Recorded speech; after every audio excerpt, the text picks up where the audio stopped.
His name was Frederick Ballard, and I was his father.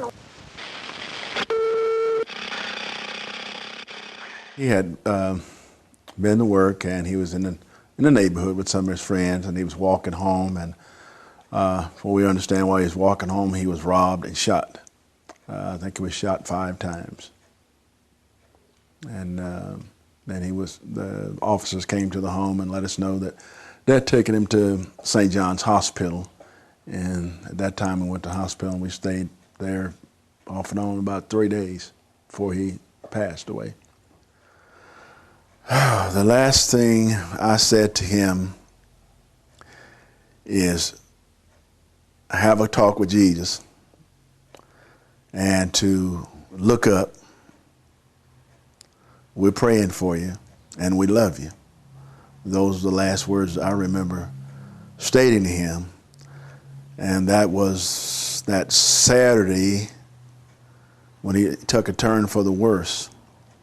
And on Monday is when when we hit his demise, and so the Saturday before he passed away would have been the last time we had any communications at all. According to the police department, they had a suspect, and they did arrest him the day of a service of our son, funeral service, and they had to let that individual go because they couldn't find a weapon. But approximately 9 to 10 months later, I don't know if that was the individual or not, but that individual was also found murdered. And to make it, in my opinion, and to make it comfortable, that me being angry at the person that done it doesn't solve the problem. It wouldn't bring him or anybody else back.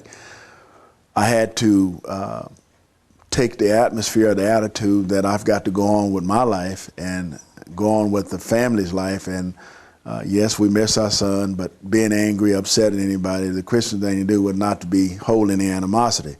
And so many times either the court or the Lord would have to take care of that, because only he knows who done it. We don't know who done it. So I just kind of take that perspective on it and move on. Well, I think people that when things are going well, when I say, well, at least there's no problems, and you feel like you're praying every day as a Christian, and you're doing, church ministry, and you feel like, well, God should just, in a sense, you feel like you're covered. But things like that happen to let you know that, you're not exempt from anything that anyone else has to go through. So in that aspect, I found that, it's no excuse, because anybody can have a problem like that, or it can happen to any family at any time. Frederick was a type person. He was somewhat independent. He was a fast learner. On the job that he worked at, he was employed by Aircraft Specialty. He was a level 2 tester of non-destructive parts. All the people there cared very much for him. They liked him. They helped him, in all the ways they possibly could. The people that he were young people that even some of the young men may have been older than he was, but they had a sense to look to him because he had some wisdom that was above his age level, and he could do a lot of things.